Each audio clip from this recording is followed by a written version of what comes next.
मैं आपसे यही निवेदन करने आया हूं। मैं आज भूमिका रख रहा हूं, क्योंकि भूमिका नहीं होगी, अगर पात्र तैयार नहीं होंगे तो मैं जो तुम्हें देना चाहता हूं उसे तुम कतई स्वीकार नहीं कर पाओगे। इसलिए आज तो केवल भूमिका रख रहा हूं। तुम्हारे हृदय की भूमिका ऐसी बन जाए कि हनुमान चालीसा के उन 40 चौपाइयों में से एक चौपाई जो मैंने तुम्हारे लिए रखा है, वो चौपाई मैं तुम्हें समर्पित कर दूं। और मैं फिर से मैं कहता हूं, मैं विश्वास के साथ कहता हूं, वही एक चौपाई तुम्हारे घर और परिवार में शांति, प्रेम और आनंद ले आएगी। ये मैं हनुमान जी के विश्वास पर तुम्हें कहता हूं। एक चौपाई केवल वो दूंगा पर तुम्हारा हृदय पहले राजी हो। तुम तो अशांत हो, कामनाओं से भरे हो, फुर्सत नहीं है तुम्हें। कम वक्त लोग जिसे कहते हैं, वक्त ही नहीं है सोचने को। और भाग भी किस लिए हो ये भी पता नहीं, किस लिए भाग रहे। तुम्हारे परदादा फूट गए गुब्बारे की तरह, दादाजी फूट गए, कितने के पिताजी भी फूट गए, परिवार के लोग फूट गए गुब्बारे की तरह। तुम भी फूट जाओगे, मरमरा जाओगे एक दिन। कहां भाग रहे हो, कहां कहां बिजी हो। काम तो ऐसे कर रहे हो जैसे कि तुमको नहीं जाना, बाकी सारी दुनिया को जाना है। लगे तो ऐसे हो कि बाकी लोग चले गए लेकिन भगवान ने हमको अमर बना दिया है। अमर उमर कुछ नहीं हो तुम।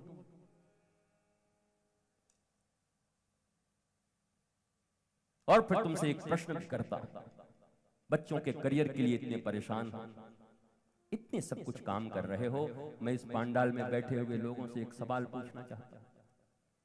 तुम में से कितनों के बच्चे के मोबाइल के वाली स्क्रीन पे तुम्हारे फोटो लगे हैं मम्मी और पापा के? नहीं, तुम सक्सेसफुल मदर एंड फादर हो ना। हाँ जी, हम तो गार्जियन हैं, हम तो फादर और मदर हैं, मम्मी पापा हैं। ढूंढ लो अपने बच्चे के मोबाइल और देख लो उसके वॉलपेपर पर अगर तुम्हारे फोटो लगे हो तो। अब इधर उधर मत देखो, मेरी तरफ देखो। अब सब इधर उधर देख रहे हैं। देखो, आंखें मिलाओ। अगर तुम सक्सेसफुल हो, तुमने अच्छी टीचिंग दी है अपने बच्चों को, वो तो गीली मिट्टी थी, गीली मिट्टी। उनसे दीपक बना देते तो रोशनी हो जाती। तुमने गांजे का चिल्लम बना दिया, वो गांजा पी रहे हैं। वो तो मिट्टी थे, तुमने क्या बनाया? It's your responsibility. और अब गांवों में जाकर के, शहरों में कहो हमारा बेटा नालायक निकल गया, बहू चुड़ैल निकल गई। और बहू को चुड़ैल कहते हैं लोग कि हमारी बहू चुड़ैल हो गई। आप उत्तर प्रदेश, बिहार जाओ, मध्य प्रदेश में कहते हैं हम नया बहू लाए, चुड़ैल निकल गई। हमने कहा चुड़ैल कहां से आती है भाई? चुड़ैल निकल गई। इतना 5-10 करोड़ खर्च करके विवाह करके चुड़ैल लाए हो घर में? बोला हमारा बेटा इतना बढ़िया था, 3 महीने में हमारे बेटे को हमसे छीन ली, अलग फ्लैट में रहने लगी। अब मैं तुमसे अगर एक प्रश्न पूछूं, 9 महीने तक तुम्हारे गर्भ में था, तुम्हारी उंगलियां पकड़ के चलना सीखा, तुम्हारे दूध पिए, 25 साल तक तुम रहे उसके साथ, तुमने ऐसे कौन से संस्कार दिए जो 3 महीने में कोई आकर के उन संस्कारों को मिटा दिया? I am asking you, सोचो। जब वक्त था तो तुमने संस्कार नहीं दिए। दुनिया की अंधी दौड़ में दौड़ाते रहे उसे। एकेडमिक क्वालिफिकेशन के विरुद्ध में नहीं हूं मैं, इसलिए शायद मेरे गुरु ने मुझे इतना पढ़ाया था। पर उस एकेडमिक क्वालिफिकेशन के साथ साथ संस्कार की विद्या, जो श्रवण कुमार की तरह तुम्हारा बच्चा हो, कभी कांवर में गंगा जल लेकर के शिव जी के मस्तक पे चढ़ाने जाए न जाए, पर माता और पिता का मन हो गया कि मुझे शिव जी का दर्शन करने जाना है, तो कांवर बना करके माता और पिता को कांवर में बिठा करके शिव जी का दर्शन कराने ले गया। वो श्रवण कुमार होने चाहिए, वो संस्कारों से मिलता, वो केवल एकेडमिक क्वालिफिकेशन से नहीं मिलता। इतना क्यों परेशान?